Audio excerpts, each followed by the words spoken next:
I read in one of Taylor Osborne's books of a woman. She had been a nun for 80 years.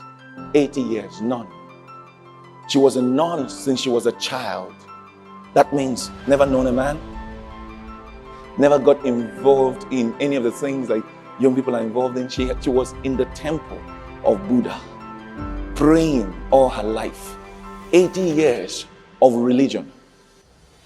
Her heart was still feeling guilt. She was still full of guilt. She was still full of fear. She had what you would say is a nice person. Nice person, doing all the religious things for 80 years. She heard that a man was coming to town. He was going to be preaching about Jesus. So she decided to come and attend the meeting. And she stood by the fringes at the back.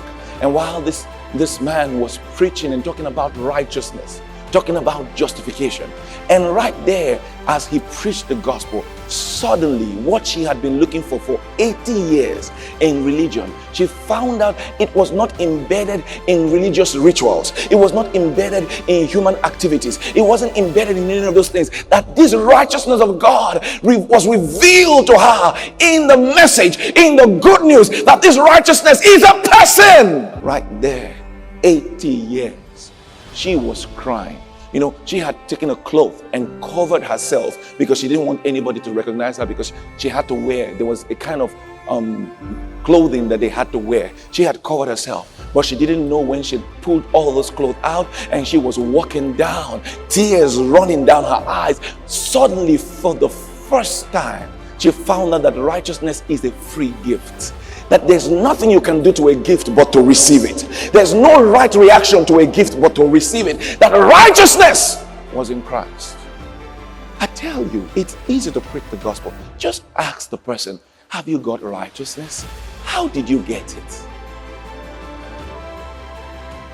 How did you get it? There's nothing else. There's no way you can study and be righteous. Who is here with me? I've studied all the planets. I've studied, I've studied the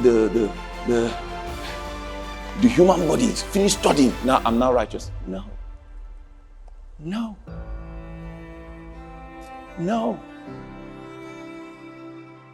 Therein is the righteousness of God. Not societal righteousness. The righteousness of God. Who understands what I mean by societal righteousness? Not societal righteousness. A society can have what they call their standard. Because righteousness is a standard. That's what it is. Righteousness is a standard. Righteousness is a standard. So righteousness is God's standard that gives you the right, gives you the authority, gives you the privilege to stand before God without a sense of guilt or inferiority. In fact, righteousness makes you equal with God.